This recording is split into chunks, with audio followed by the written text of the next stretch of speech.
Hey everybody, Movie Reviewer Next Door here, and I'm back with another review. This time I'm checking out the sequel to One Shot called One More Shot. It's an action thriller film from 2024 directed by James Nunn, and it stars Scott Adkins, Michael Jai White, Alexis Knapp, Mina Rayan, Walid El-Ghadi, and Tom Berenger. In this film, following the attack on the black site in Poland, Navy SEAL Jake Harris is ordered to escort terrorist suspect Amin Mansour to Washington, D.C. for interrogation. Before the prisoner transfer process is complete, though, the airport is attacked by a group of heavily armed, well-trained mercenaries. So, what did I think of One More Shot? Well, so there's some really weird things that I have to talk about in this movie that are big spoilers. So, I'm just gonna say right off the bat, spoiler alert. But I liked it, but there are some issues that are keeping me from saying it's nearly as good. Some are kind of both pros and cons, and there's some cons that I'm a bit, you know. But yeah, let me get to the cast. Um, Scott Adkins plays Jake Harris, again, Navy SEAL from the first film. I think he does just as good as he did in the first film. He still works with the American accent. He's decently good at at accents, which is a pretty big, you know, thing for an actor to be able to do, even especially an actor who's not usually in dramas. He's usually in action movies. But yeah, I think he does a good job with them. Uh, Michael Jai White plays Robert Jackson. He's kind of our villain for most of the first half of the movie. I think he does a good enough job with the role. I think he can be very menacing. I just wish he was given a bit more to do. Um, let me move that. Sorry about that. Alexis Knapp plays Jennifer Lomax. Um, she's a Homeland Security person brought in. Um, she's terrible. I've seen this actress in one other film. It was Urge, which I don't remember being a great film. Uh, Apparently she's in the Pitch Perfect movies. Whatever. I don't care. You should have taken her out, given more money to Michael Jai White, given him more of a role, made him like our main villain. Mina Rayan plays Naisha Mansour, the wife of Amin Mansour. I think she did a fine job. I've never seen her in anything before. Apparently she was in The Mauritanian and The Hustle. But yeah, I think she worked well. Uh, Walid El-Ghadi plays Amin Mansour, again, our terrorist suspect from the first film. I think he does a pretty fine job here, like he did in the last film. And Tom Berenger plays Mike Marshall, who's the head of the CIA, or something like that. I forgot exactly what he was. Berenger. It's nice to see him in something other than the Sniper sequels recently. Known for being in Inception, Training Day, Platoon, Faster, um, I See You, which is an underrated film, The Substitute, which I think is a massively underrated film that more people should talk about nowadays. Um, Eddie and the Cruisers, again, Sniper. He's been in a bunch of very well regarded films. I think he works fine here. He is kind of your like Bruce Willis role where he's not in the film much. But I still liked seeing him here. And given that he's 75 years old, I'd say he did a decent enough job. He didn't seem like tired.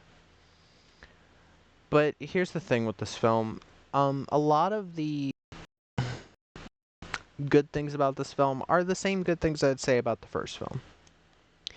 Because you have some really well choreographed action.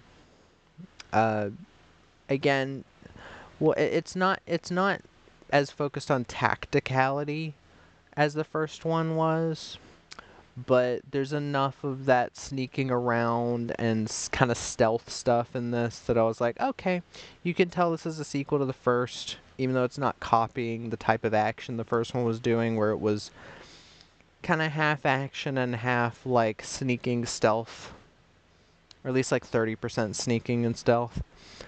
Um, Again, you have a great lead performance by Scott Adkins. I think Scott Adkins is definitely getting to classic action hero status. If only he could get his own big budget movie to star in with explosions and car chases and all that.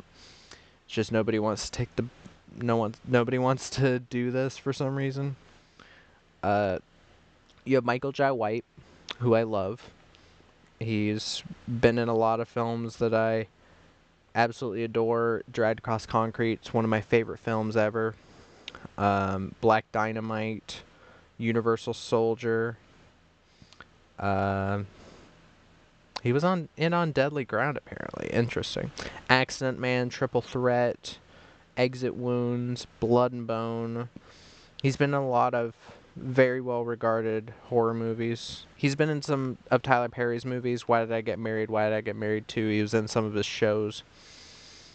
So definitely an actor who knows what he's doing. He knows how to be threatening. Um,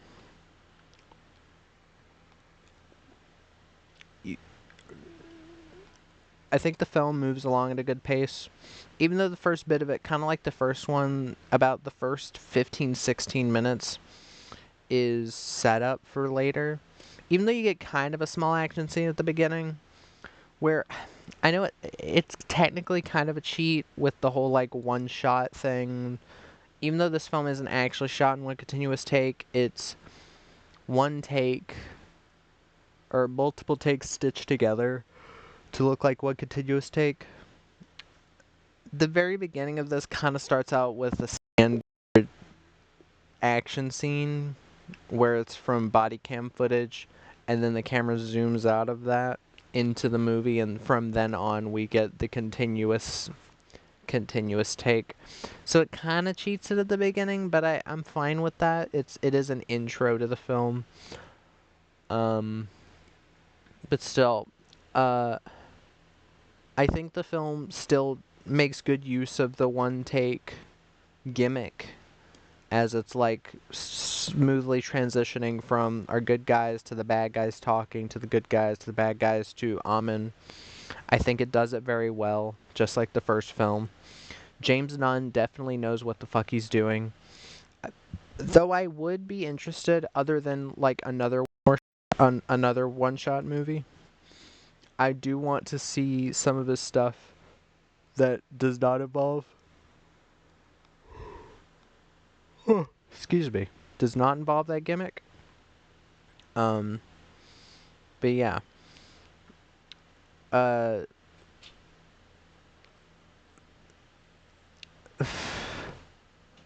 I think the score by Austin Wintory was still really good. What was I think he used some interesting sounds in it. There was one that kind of sounded like he was making a rhythm and a melody out of pipes clanging, which was interesting. But yeah, overall I thought it sounded pretty decent. It sounded like he got an actual like maybe not a full orchestra, but like a 50 piece or something. It does sound good enough. This film does not look cheap. You have this big um, airport, which is kind of a blessing and a curse in a way, and I'll explain that when I get to the cons. But you have this really nice airport set that looks, or it's just a real airport that they like shot late at night so they could get a lot of these shots, I think. I forgot exactly how they did it. There was some news report about it. I should look it up. But I do like that this film isn't super easy to guess what can happen with certain characters. I do like that. Um like certain characters die that you don't expect to, which kind of happened in the first film, which I do appreciate that it felt built up to and it didn't feel cheap. But I do have to talk about some things that involve me spoiling the film. So, again, like I said before, spoiler alert for One More Shot. Heavy spoilers. So, what I said about the characters, it being kind of unexpected where certain characters go. Alexis Knapp's character is kind of that, in that I like how they revealed her being a bad guy. It's a scene near the middle of the film where she is talking to Scott Adkins' character and being like, he was gonna do this. How did he possibly know that she was talking about how he was supposed to show up in the first one shot, or in the story of the first one shot, to help them out, but his plane was running late. And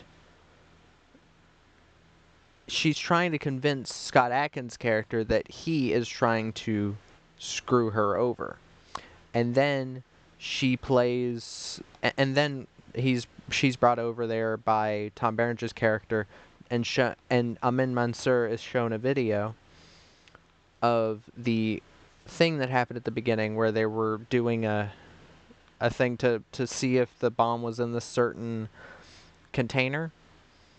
And she was speaking to one of the guys in Arabic, and he recognized her voice, giving away that she was the one who gave him the instructions on the bomb and where to put the dirty bomb. And the actual way that she's given up as that person is when her gun comes from off screen in front of Tom Berenger's face, and he said, "Oh, I fucking knew it," and then he gets shot. And then it reveals that she is basically our main villain of the film. I like the way that reveal was done, and I like that it actually kind of surprising. Even though her character hasn't been in the film a ton, it's still you wouldn't expect that specific kind of reveal. My issue with it is that Alexis Knapp is the worst actress in the film. I've heard a lot of people say that the acting is pretty wobbly. I disagree. I think most of the main cast does a pretty fine job. Scott Adkins, Michael Jai White, the actress playing Amin, and his wife, Tom Berenger, does fine. But like, her acting is just so bad. Like, people talk about like actresses who are supposed to be badasses in movies that don't work with it. I'd say she's easily that. Because first off, even with this acting, you'd be like, oh, maybe she can actually fight or something. Nope. No, no, no, no, no. She can't fight. She doesn't have a fight with Scott Adkins. Michael Jai White has a small fight with Scott Adkins, which is fine, but it is kind of underwhelming. I know that this is trying to continue on so that there's another one-shot movie to cap it off, because this was supposed to be right before the bomb went off in DC. But it's still her being revealed as the main villain and not being Michael Jai White kind of pissed me off, because I love Michael Jai White. He could give us a like really intense, like 2 or 3 minute long fight with Scott Adkins that would be super exciting because both of them can fight. It would be a reunion of them ever since working on Accident Man, which I think is one of Scott Adkins' best films, along with Avengement. And yeah, it just kind of sucks because every scene of her talking, her trying to be badass, her trying to be threatening, just does not work. Where she's like, "Give me the fuck code," and it's very clear that either I don't think it's the direction. I think it's that she isn't good at delivering her lines in long takes, so she's coming off worse than she actually is. I've never seen her in anything other than Urge, which is not a great movie. So it's kind of hard to tell, but her performance here does drag the movie down significantly. And if the film's choreography wasn't as good as it was, this would legitimately be like maybe a 6 or 7 because of her. Because the action is a lot of what people are here for. And again, that goes into my next con. Michael Jai White is not in the movie that much. He is second build. He is right next to Scott Adkins on the poster. He's right there. He is not in the movie that much. He has a couple scenes. And then there's the scene where it's at the end and him and Scott Adkins fight a bit, and Scott doesn't even kill him. Again, I said spoilers. So I'm guessing he's maybe going to come back in the sequel. Maybe he's going to be the actual villain because she gets arrested. But I'm kind of pissed that Alexis Knapp didn't just what. I feel like you should have just canned Alexis Knapp's character being in the movie at all, and just had it be Michael Jai White because he's a much better actor, much better fighter. He's like a legitimately great actor, just like Scott Adkins. So, yeah. Or if Tom Berenger was the villain, that'd be kind of cool. But yeah.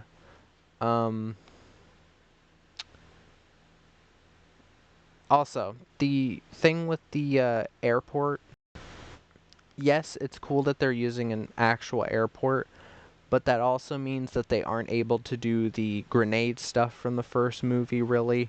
There's a couple cars that get exploded outside, which was cool, and it looked pretty practical. But inside, it's mostly guns, action. There's one small bit where a character gets thrown into a wall and there's a crack in the wall. That was cool.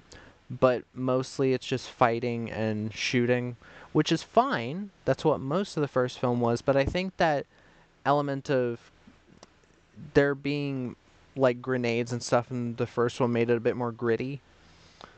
This one still has a tiny bit of grit to it for sure. Characters getting killed pretty relentlessly at times.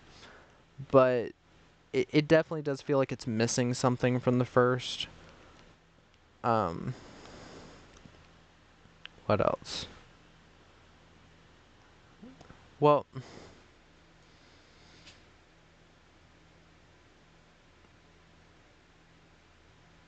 yeah, I think that's about all I have to say. I do still like this film, but it's definitely not as good as the first. Like, for definitely sure. That's not even a word. Whatever. Um, but yeah, I do hope for the third one. I hope that we have a cool trilogy here.